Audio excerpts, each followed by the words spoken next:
यावर्षी थंडी जरा जास्तच आहे, हो की नाही? तसं खोटं तर मी अजिबात बोलत नाही. मग आई म्हणाली, थंडी वाढली तर आता आपण थंडीचे लाडू तयार करूया. मग या ठिकाणी 2 किलो खारीक बी काढून बारीक करून घेतले आणि 2 किलो खोबरं बारीक कापून गिरणीतून बारीक करून आणलेलं होतं.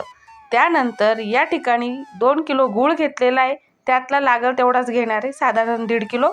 अर्धा किलो काजू, अर्धा किलो बदाम, पावशर अक्रोड, पावशर पिस्ता आणि आतपाव गोडंबी, अळीव घेतलेली आहे, खसखस आहे आतपाव, डिंक पावशर आहे, त्यातला आपण आतपावच घेणार आहे अर्धा.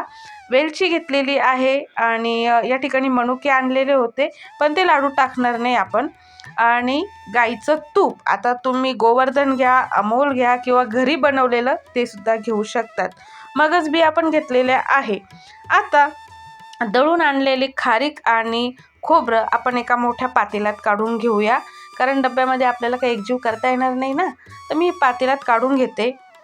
गिरणीतूनच बारीक करून आणायचं आहे, कारण मिक्सरचं भांडं जास्त चालवणं काही आपल्याकडून जमणार नाही.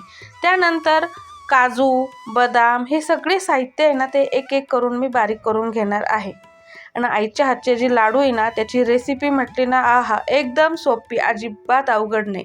या ठिकाणी आम्ही मेथी टाकत नाही, कारण हे जे लाडू करतो ना थंडीचे, ते संपूर्ण ड्रायफ्रूटचेच असतात.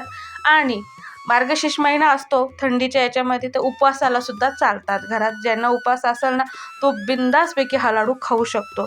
लाडू इतका पॉवरफुल असतो ना, सकाळी नाश्त्याला एक लाडू जर खाल्ला ना, 12 वाजून जाता तरी कोणी जेवायलाच मागत नाही. तर तुम्ही हे प्रकारचा लाडू आहे ना, नक्की करून बघा. सगळं साहित्य मी बारीक करून घेतलेलं होतं. त्यानंतर गूळ पावडर टाकली. गूळसुद्धा बाहेरूनच आणतो, म्हणजे असं किसायचा त्रासच नको. वेलची साखरेसोबत बारीक करून टाकलेली होती. त्यानंतर वरून मगजबिया टाकल्या. खसखस थोडीशी गरम करून घ्यायची, बारीक करायची आहे. डिंक तळून थंड झाला की मग बारीक करून यामध्ये टाकायचा. आता सगळं साहित्य आपण एकजीव करून घ्यायचं आहे. पातेल्यात काही मावत नव्हतं, त्यामुळे मी फायबरची मोठी टोकरी घेतली. त्यामुळे आता गूळ आणि इतर जे मिश्रण आहे ते चांगलं एकजीव करून घेईल, कारण गूळ आणि डिंक थोडा चिकट असतो ना, तर हाताने तो एकजीव करायचा आहे. आणि छानपैकी एकजीव करून झाला की त्यामध्ये आपल्याला टाकायचे आहे तूप.